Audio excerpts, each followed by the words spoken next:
Salut à tous les gourmands et bienvenue sur Plaisir et Diète dans la même assiette. On se retrouve aujourd'hui pour une nouvelle vidéo et dans cette vidéo on va parler du ramadan et surtout comment rester en bonne santé et garder du muscle lorsqu'on fait ramadan. Je ne suis pas vraiment bien placé pour le dire parce que je ne fais pas le ramadan, mais avec les études que j'ai regardées et mon expérience envers mes clients, je peux vous donner quelques directives intéressantes lorsque vous faites le ramadan et que vous faites de la musculation et que vous mangez sainement à côté. Donc je suis actuellement en train de monter la vidéo et au vu de la longueur qu'elle fait, je vais la couper en deux parties. Donc premièrement, on va avoir une partie concernant la nutrition lors du ramadan et ensuite je vais vous faire une deuxième vidéo contenant l'entraînement lors du ramadan. Donc je vous fais ça en deux vidéos, comme ça vous permettra de ne pas tout regarder d'un coup et de ne pas être lassé. Donc sans plus attendre, passons à la vidéo. Donc comme à chaque fois quand j'explique un principe, je ne le fais pas tout seul, je mange aussi un carrot cake. Et donc ça va être le rituel, dès que je vous expliquer un principe un peu plus scientifique, je vais manger un carrot cake. Et j'ai déjà fait ça quelques fois.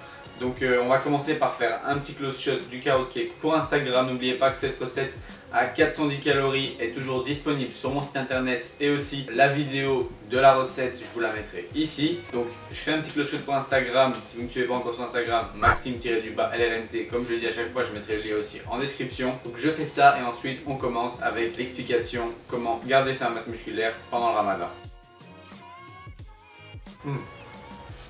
Excellent ce carrot cake. Donc déjà, comme vous l'avez entendu dans le début de la vidéo, je parle de maintenir sa masse musculaire pendant le ramadan. En effet, c'est difficile de prendre du muscle pendant le ramadan. Cependant, je vais vous donner plein de conseils pour essayer de le faire. Surtout si vous êtes débutant, vous pourriez prendre du muscle pendant le ramadan. Mais sinon, essayez du moins de garder votre masse musculaire pendant le ramadan. Et pour cela, je vous invite à éviter de faire un déficit calorique pendant le ramadan. Soyez soit un maintien, soit déjà en surplus de base si votre but c'est de faire une prise de masse propre et que vous êtes 100 à 200 calories en surplus. Mais ne soyez pas en déficit parce que ça risque déjà d'être dur mentalement. Et en plus, avec le ramadan, en général, vous allez déjà perdre un peu de poids, même inconsciemment et sans le vouloir. Parce que même si vous avez seulement 2000 calories par jour, manger 2000 calories la nuit et en plus en 2 ou 3 repas, souvent c'est compliqué et donc la plupart des gens ont assez mangé avec ça et perdent du poids de manière non intentionnelle. Donc à moins que vous ayez un photoshoot, une compétition de bodybuilding ou alors un combat de boxe avec une pesée, etc., continuez pas un déficit calorique, sauf si c'est justement professionnel. Donc c'est logique, le corps il a une période d'anabolisme, c'est-à-dire construction musculaire, construction de tissu lorsque vous mangez, et une période de catabolisme lorsque vous ne mangez pas, c'est-à-dire destruction de tissu, etc., pour continuer à fonctionner. Donc si pendant la journée vous ne mangez pas, vous allez cataboliser. Donc beaucoup de gens s'affolent et se disent « Oh je catabolise, je perds du muscle ». Cependant, il n'y a pas que le catabolisme dans la journée parce qu'on va prendre une période de 24 heures plutôt que dire la journée parce que c'est la nuit. Donc on va partir sur des périodes de 24 heures et lors de cette période de 24 heures, vous allez tout simplement ne pas manger et donc cataboliser durant la journée, mais à l'inverse, vous allez anaboliser la nuit lorsque vous allez manger. C'est juste l'inverse de ce que vous faites quand vous êtes en général en train de vivre, puisque vous mangez la journée et vous anabolisez du coup et vous catabolisez en soi la nuit. C'est un petit peu vulgarisé, mais c'est comme ça que ça se passe. Et donc, ne vous tracassez pas, vous n'allez pas cataboliser, donc perdre du muscle de manière directe, puisque sur la nuit, vous allez anaboliser et donc vous allez garder votre masse musculaire. Comment faire cela? Tout simplement en continuant à manger assez de protéines, c'est-à-dire 1,8 à 2 grammes par kilo de poids de corps de protéines si vous mangez un régime omnivore et environ 2 à 2,4 grammes par kilo de poids de corps de protéines si vous mangez seulement une alimentation végétale. Donc il est primordial de garder cet apport en protéines parce que si vous n'avez pas assez de protéines, là vous risquez de cataboliser sur le long terme et de perdre du muscle. Mais si vous mangez cette quantité là de protéines, il n'y a pas de problème. Donc en ce qui concerne l'alimentation, si vous comptez manger avec votre famille les repas du ramadan, ça risque d'être un peu compliqué pour plusieurs raisons. La première étant que c'est souvent des aliments assez caloriques et donc c'est difficile de rester dans un apport calorique plus ou moins de maintenance lorsqu'on mange des aliments comme cela, car c'est assez faible en volume et riche en calories, donc ça a une grande densité calorique.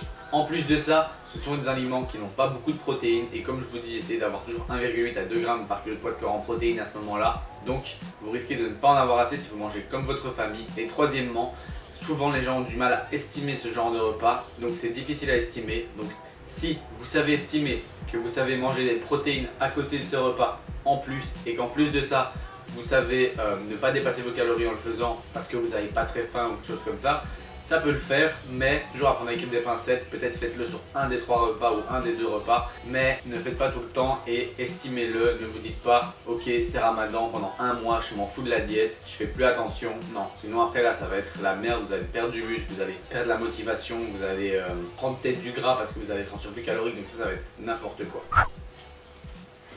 Donc en ce qui concerne le timing des repas, je vous conseille de manger 3 fois et non 2 fois, sinon vous allez avoir du mal à manger toutes vos calories, surtout si vous en avez plus de 2500. Donc ce que je vous propose, c'est de faire 3 repas, un gros repas pour casser le jeûne, un gros repas à la fin, donc vers 3 h du matin avant que le soleil se lève, et une collation entre les deux qui n'est pas trop difficile à digérer mais qui contient assez de protéines. Donc je répartirai mes protéines de cette manière. Au moins 0,6 g par kilo de poids de corps de protéines au premier repas, vous permettant d'amener pas mal de protéines dans votre sang après toutes ces heures de jeûne. Ensuite, je vous conseille de manger une collation contenant entre 0,4 et 0,6 g de protéines par kilo de poids de corps, mais pas trop bourratif, c'est-à-dire que ça peut être tout simplement du fromage blanc ou une omelette ou tout simplement un shaker de protéines en poudre, etc.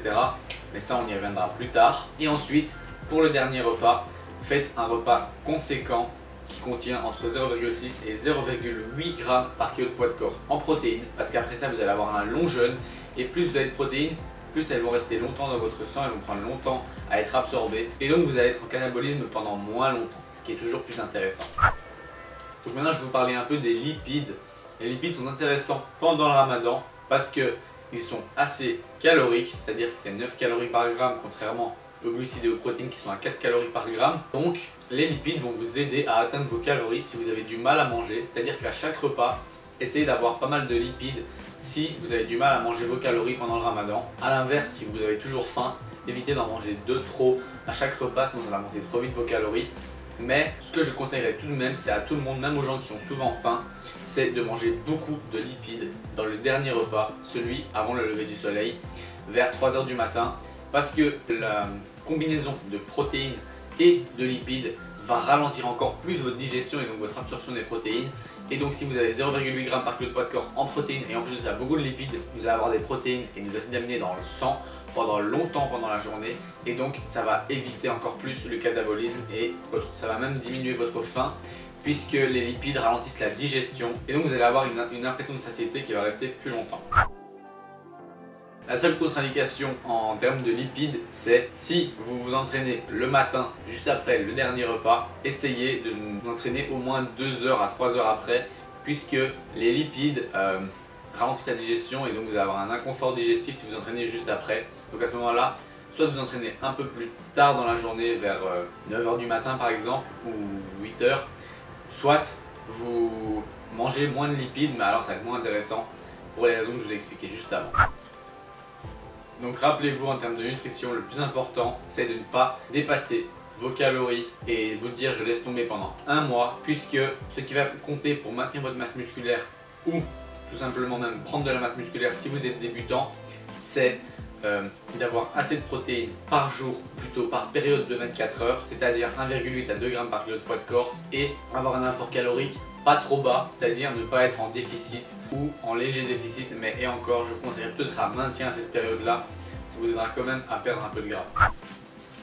Donc malgré que vous ayez seulement 2 gros repas et une collation, il va être important de manger vos vitamines et vos minéraux en consommant des fruits et des légumes. Ce que je conseillerais, c'est essayer d'avoir au moins 5 portions de 100 g de fruits ou légumes. C'est-à-dire que vous pouvez avoir par exemple 200 g de fruits et 300 g de légumes, ou inversement, tant que vous avez vos 5 portions, vous permettant d'avoir assez de vitamines, parce que si vous n'en avez pas, ça risque d'être compliqué, vous allez vous sentir encore moins bien et peut-être tomber malade, etc. Donc faites cela, mangez ces vitamines, et si vous n'y arrivez pas, vous pouvez éventuellement vous supplémenter, mais normalement ça ne doit pas être compliqué de manger par exemple une pomme et 100 g de fraises, et à côté de ça un morceau de concombre, une tomate et un peu de salade. C'est pas très difficile en 2 repas plus une collation, donc je compte sur vous pour faire ça afin d'avoir assez de vitamines et de minéraux.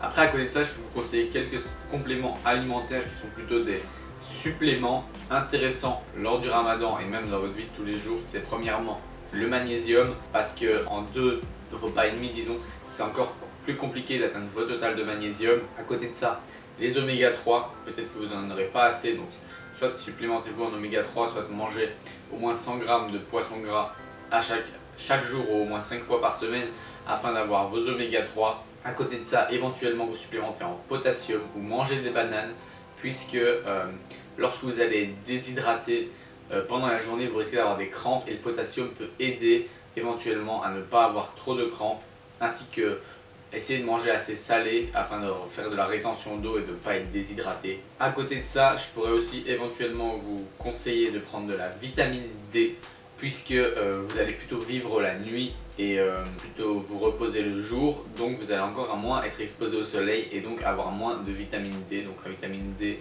3 de préférence est intéressante. Et à côté de ça, pourquoi pas éventuellement commencer la créatine une semaine avant le ramadan. Donc là c'est un peu trop tard parce que je fais cette vidéo une semaine dans le ramadan, et normalement si vous commencez la créatine une semaine avant le ramadan, ça peut être intéressant puisque la créatine va augmenter un petit peu votre niveau de force, et donc même si avec le chamboulement vos performances diminuent un peu, la créatine va les faire un peu augmenter, et donc vu qu'il y en aura qui aura un peu diminué, un peu augmenté, vous allez de nouveau garder vos performances. Après c'est vraiment minime, ce n'est pas quelque chose à prendre à la lettre comme ça en se disant si je prends de la créatine c'est bon.